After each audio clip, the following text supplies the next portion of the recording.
And a 6-year-old little boy shot and killed, apparently, by his own mother.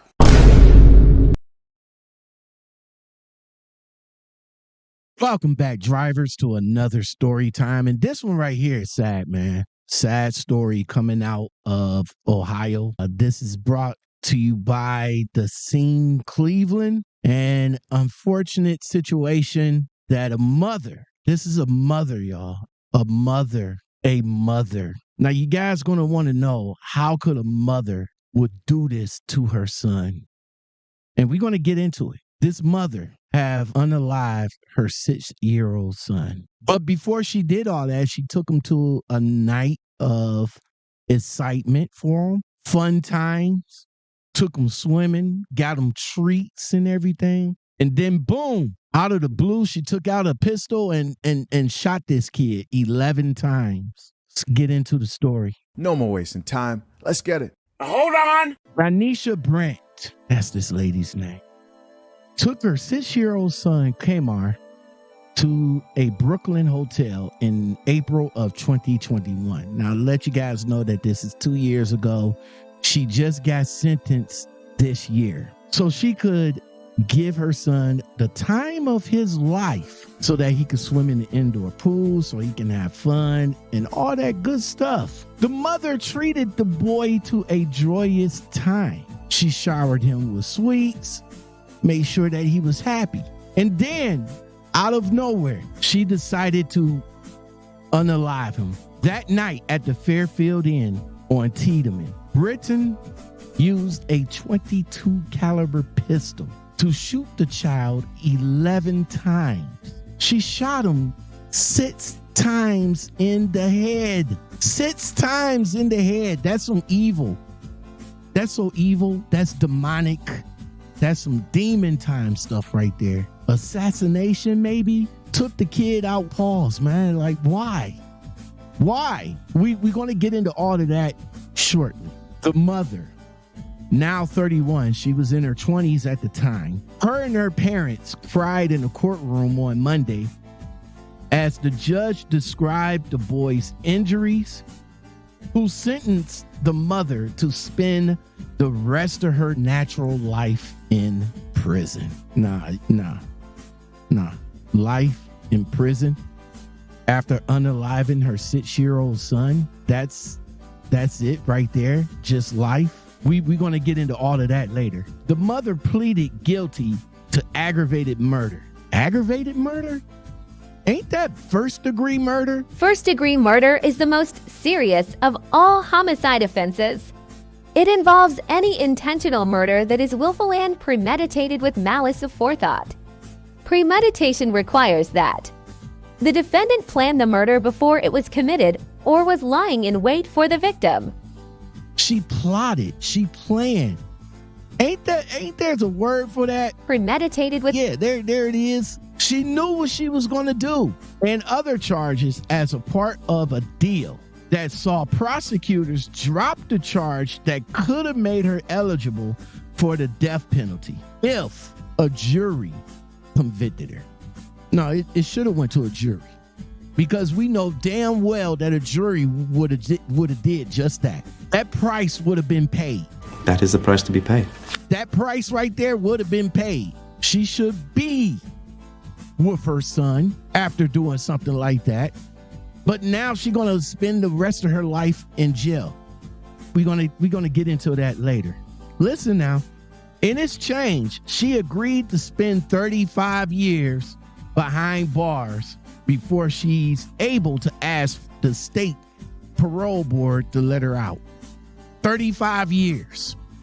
Like, she's in her 30s right now, so she'll be about 66 when she get out. You guys think that's enough time? She snuffed out her own baby with no pause. And y'all gave her a deal? Ain't no deal. 35 years ain't no deal, sir. Deal or no deal? You think that's enough time for her to be rehabilitated?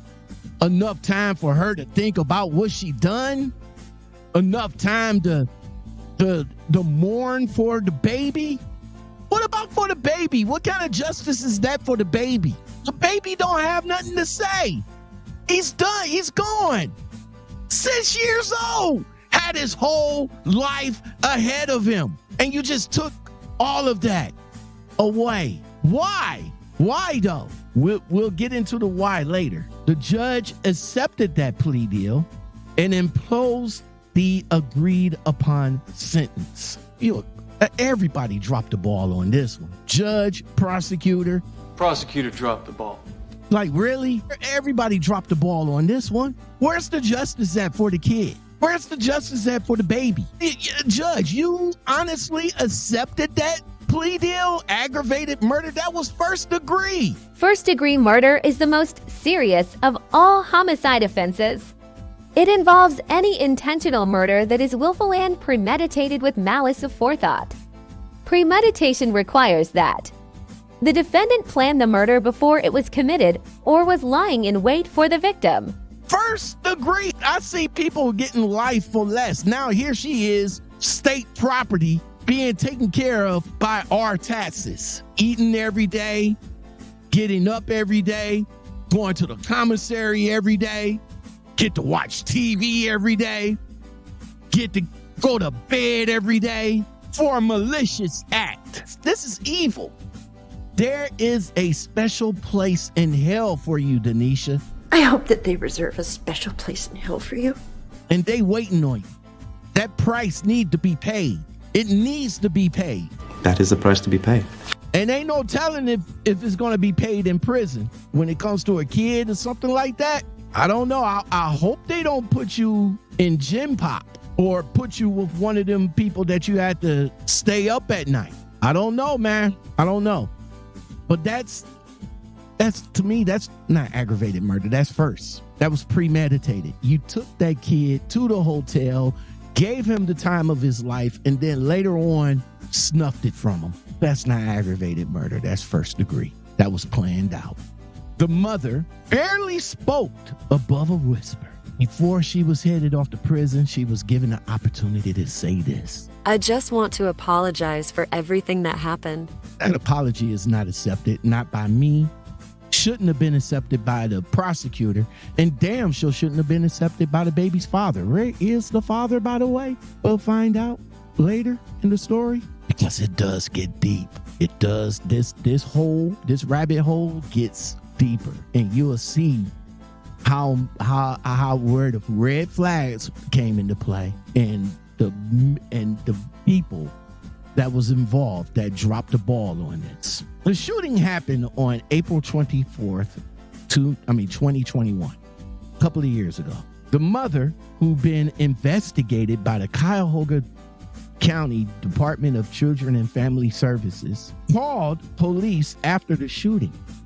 She told the dispatcher that an unknown man entered her hotel room and shot her and her son about 30 minutes earlier. And lucky for me, I was able to find that 911 tape and let you guys know before y'all listen, it is gut-wrenching to hear. Listener discretion is highly advised, and it is very, very triggering. Police and fire dispatch? Yes, I need the police. Okay, where? I'm at the Fairfield Hotel. Mm-hmm. The one on Tiedemann in Brooklyn? Yes. Okay, what room?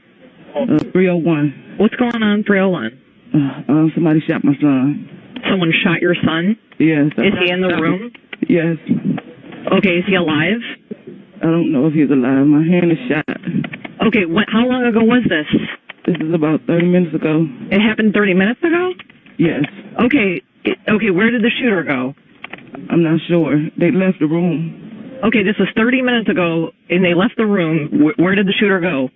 I'm not sure, ma'am. I tried to stop him. I got shot in my hand. Okay, who shot him? I don't know. I was asleep, and then I just woke up, and he was shot. I tried to take the gun from him. He shot me in my hand. Okay. Can you check on your son? I want to know if he's alive or not. Okay.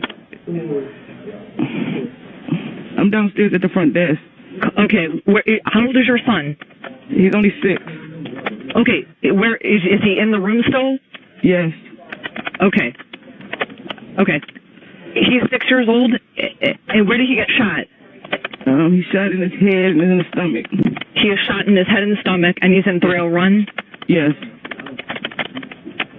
Okay. Is anybody in 301 with him right now? No. Okay. You don't know who did this? No, I was asleep. Okay, what is your name? My name is Danisha.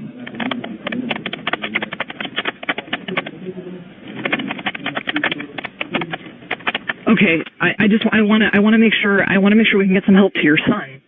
Okay, when the last time you saw him, was he breathing? He was breathing a little bit. He was breathing a little bit. Okay, are you the only one in the room with him in 301? Was there anybody else in there? No, I'm downstairs. I understand, but like, is anybody else in the room with your 6-year-old right now? No. Okay, honey, what's your last name? Brent. BRNGHT. Okay, and a phone number for you there, Denisha, is it 216-259-7650? Yes. Okay, I want to get help to your son if the shooter is gone and we don't know where the shooter went. Okay. She's down at the front desk. Okay, do we know, you don't know anything? They broke into your room? I'm not sure. I was with a friend last night, but he was with his friends. We had went swimming, and then I thought they had left. Okay. Are you able to go back up to the room to check on your son? Yes. I want to get him some CPR if. Okay. Are you able? Are you on the front desk phone? You don't have a cell phone? No, I don't have a phone. My phone is dead. All right. I want to get your son CPR if he's shot. I want to get him some help. Okay. All right. Are you able to go up to the room? Yes, I had to hang up. You have to hang up to go up to the room. Okay. Yes. Do you know how to do CPR, ma'am? No. CPR? Yes. CPR? Can you maybe have someone at the front desk, or there are people at the front desk can go up there with you? Okay. I want to get some CPR to your son. Okay. 2111 to 2141. Why don't you guys stage right on the entranceway into Key Bank? Do not go all the way up to Fairfield. 2141, cop. Is anybody there now? Hello? I think she went upstairs to go check on her son in 301. Hey, Latoya. Here, get a radio. A radio, Latoya, here. She's going to go upstairs to check on her son with somebody at the front desk. Hello, ma'am? Yes. Who's this? Okay. I just sent her out there with a walkie-talkie, so you're going to have to stand by. She's on her way to the room with the Okay. Do you guys know anything? Did you hear anything? What's going on? I didn't hear anything at the front desk, but I do know Brooklyn is pulling in now. Yeah. We have the police and fire going to go up to 301. Who's registered to 301? Is that the female, Denisha Brent? Yes. That's okay. And that's okay. And you guys didn't hear any shots fired or anything like that? I didn't hear anything at the front desk, but the girl that relieved me said she heard a big boom, but she thought it was a train next door. Okay. What's your name? My name is DeAndre. DeAndre? Okay. Was this about 30 minutes ago you heard the noise? Elevator. Oh, you can go that way and go to the stairs. Yes, sir. Sir? You said what? You said police officer. I understand. I'm sorry. You said you heard the boom about 30 minutes ago? Did your coworker heard a boom? The coworker said she heard it 5 minutes ago. 301. He went that way up the 301. Right. When was that noise that she heard? How long ago? She said she just came in like 5 minutes ago. So it was like 5 minutes ago when she came in. She heard a big boom. Okay. All right. We're there. We're talking to you now. We have the police and the fire department on scene. Okay. Yeah. All right. Thank you. As police investigated, they did a little bit more digging to see that they couldn't even find that person that was supposed to mysteriously have went into the room and shot her and her 6-year-old son. She admitted to making up the story, and she was arrested. Prosecutors, defense attorneys, the mother's mother acknowledged that Denisha had a history of mental illness, including a diagnosis of schizophrenia. Everybody, even the family, dropped the ball on this one. Somebody dropped the ball. Grandma, listen, Grandma, you knew. Grandma, come on, you've seen that your daughter needed help. You've seen that your daughter was sick, and you saw the red flags and you didn't do nothing about it. Family services saw the red flags and they didn't do nothing about it. Again, where's the father? We'll find out a little bit later where he's at in all of this. But grandma, yo 6-year-old grandson, the moms was going through some things. You should have stepped in and be like, yo, I'll take my baby grandson. I'll take care of him until you get yourself together, daughter. Where were you? Where were you, grandma? A court ordered mental health evaluations found her illness did not rise to the level of being incompetent to stand trial or qualify her to seek a plea of not guilty by reason of insanity. Just think about maybe she could have pulled that off. Like, I wasn't in my right mind. I wasn't thinking. I don't know what I was doing. I heard voices in my head. I heard the voices tell me to do what I did. I heard voices to take my son to the Fairfield Inn and give him a good time. I heard voices to turn around and snuff his life out after that. I wasn't in my right mind, Judge. I'm going to plead not guilty by reason of insanity. I need to be in a mental institution. That's where I need to be, Judge. No, you don't need to be in a mental institution. No, because you knew exactly what you was doing. You knew exactly what you did. You turned around and tried to push the blame on somebody else. And we know who that somebody else could have been, right? Usually in situations, you would think that the authorities would look at the father. Father is still not in the picture yet. Hold on. We getting there. We getting to the father very, very shortly. And we still going to see where he was at in all of this. Now, maybe, again, because we don't know where the father is at. Not yet. We'll find out. But maybe because of the father is why she did what she did too. Because there's some ladies out there that resents the father and take it out on the kid. There has been cases of that. Many cases. And again, this ain't the first time of a mother unaliving her kids. But this case right here is just a little bit more sadder to me.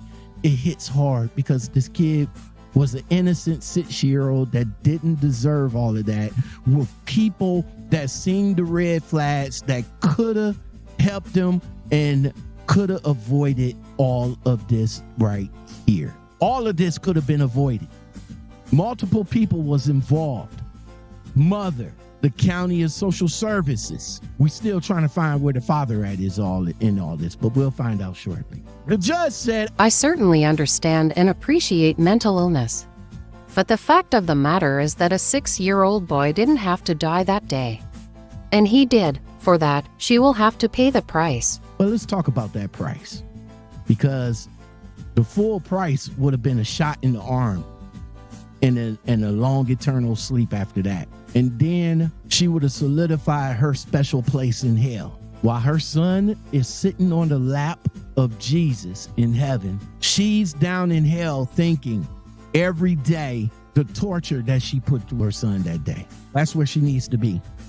She needs to be downstairs. She needs to be in that hot area. She needs to be in hell right now. But the price that you guys gave her was a discounted price of still being here on earth, living out her years behind bars. That's a discounted price, right? That's not the full price. Full price will be downstairs in hell. That's the full price. No, y'all gave her a discount. Y'all gave her a deal. Y'all gave her the opportunity to turn around and be like, oh, you don't know what I was thinking about. I need this deal. And then after 30 years, I might have an opportunity to still come out and live out my twilight years. But who's going to be in your corner when you come out, though? Once you come out in your 60s, it's going to be in your 60s, going to be a couple of presidents come into the White House and all like that. We'll probably might get another black president while you still locked up for 30 plus years. But yet you still get to come out and live the rest of your twilight years, though. I mean, people live to be about 80, 90. You got about another 30 plus years left. Anything liable to happen for you in those 30 years.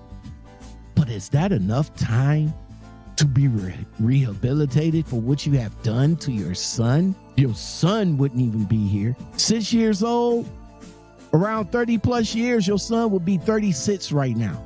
You took 30 years from that baby and give that baby a chance to even live his life. He only knew what he knew before you snuffed it out. 11 times, 6 shots to the head. And that baby, important. And everybody that was involved, shame on y'all too. Shame on y'all. The judge also placed a copy of Kilmore's autopsy report and his photographs in the mother's case file to ensure that the evidence follows her to the institution. Hell, that could follow her down to hell too. You don't need to put it in there. You could put it in a you could put it in that makeshift box, because I'm sure she's not going to be put in a nice casket or anything like that. Y'all going to just drop her ass in a box.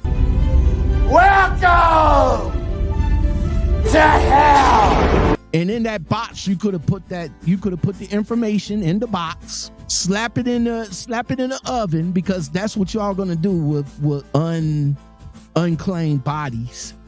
Y'all gonna slap it in the oven. It's gonna cook until nothing left. Y'all gonna put it in another box and give it to whoever's left in her family, while she's downstairs in hell with that information that is following her for what she did to her kid. But nah, y'all gave her a deal. Y'all gave her a price break. That's what y'all did. So yeah, every day she's gonna get up, she's gonna see the autopsy of what she did. She's gonna see the kid face, baby pictures. Maybe go into the library and start studying. Maybe give her life to whoever that she's going to give her life to. Maybe she's going to turn it around because she has all that evidence and all that pictures to remind her of what she did and how she probably can be reformed. Maybe she'll get her CDL while she's in there too. The mother's mother, the grandmother, Jennifer Andrews, sobbed as she said that her family is devastated to lose not just a beloved grandson, but Andrew's only daughter. I'm sorry, I don't think I'm sobbing on that one. I'm sobbing for the fact that my grandson, his life was taken for no reason, none at all. Just a devastating blow by your daughter that you knew had mental problems. You gonna turn around and say, well, I'm gonna lose my only daughter. You should have thought about that when you saw the fact that your daughter was sick. Where's the father? We still looking in the story. Hold on. I will always be there to support you as long as God keeps me alive and you alive, Andrew said to her daughter. You need to forgive yourself. Yeah, you could forgive yourself in that special place in hell. I hope that they reserve a special place in hell for you. It's waiting for you right there. All the forgiveness that you need is right there in hell. All for you. And your mother, grandma, said you will support? Really? Grandma, can you really support your daughter after something like that? I'm not sure how I'm gonna take this. How can you? How can you support your daughter after she snuffed him out? He didn't do nothing wrong. He didn't attack her. He didn't put his hands on her. He's a 6-year-old child, a baby. And the only thing that he was doing that day was just having fun. But yet you want to say you want to support your daughter after she done that? He said her daughter was suicidal. And the family told members that she had thoughts of harming herself and Kilmore. But the family struggled during the coronavirus pandemic to get her some help that was needed. Now, look, I understand the pandemic did what it did, but I'm sure there was still some people out there that should have did what they needed to do to get her some help and get that kid out of harm's way. Everybody seen that she was suicidal. Everybody heard her talk about harming herself and the kid, but yet y'all still kept the kid in her care. Defense attorney Rufus says that the mother's entire family is in pain. Really? Are y'all? Really? And we still haven't gotten to the father yet. Wait a minute. Here he come. The child's father, Donald Brighton, filed a lawsuit against the county's Child and Family Service Agency, accusing it of failing to adequately investigate the family's complaint about Kamar's safety in the mother's care. Okay, so the father was involved. And the father knew about the situation. Dad, where were you? Why you didn't step in to take your son, bro? Dad, you knew that your son was in danger. He was in harm's way. Why you didn't step up to the plate to snatch your son up out of there? Like, for real. I mean, if that was my son and I see that he was in harm's way, I wouldn't let my son be in harm's way, sir. Regardless if it's the mother or not. If the mother is over here talking about killing herself and her kid, yeah, it's time to step in, Dad. I appreciate what you did as far as doing a lawsuit against family services, but Dad, man, come on, that's your boy. That's your son. That's your blood. Should have stepped in, Dad. A spokeswoman says the agency opened up a case on April 21st in 2020 about whether the boy's basic needs were met, but it did not receive allegations of physical abuse. Now, mind you, that was April 1st. 20 days later is when she unalived her kid. Maybe the mother was upset because the father pressured the family service to do something. Could that be it? Maybe. I don't know. Again, like I said, mothers do take their issues out on their kids when they have problems with their fathers. Fathers, this is when you need to step in and get your kids out of harm's way. The lawsuit was dismissed in August because a judge found Donald's attorney filed the lawsuit a day late. See what I'm saying? You see how deep this rabbit hole is? And everybody just dropping balls everywhere? Judge, prosecutors, family services, the father, the grandmother, the family. Y'all all saw the signs. The signs was there. It was all in your face. And nobody had the fortitude to get that kid out of harm's way. Not the grandmother, not the father, not family services. And then 20 days later, now all of y'all over here looking like, well, man, maybe we could turn the clock back and maybe we could have did something about it. Y'all could have done something about it.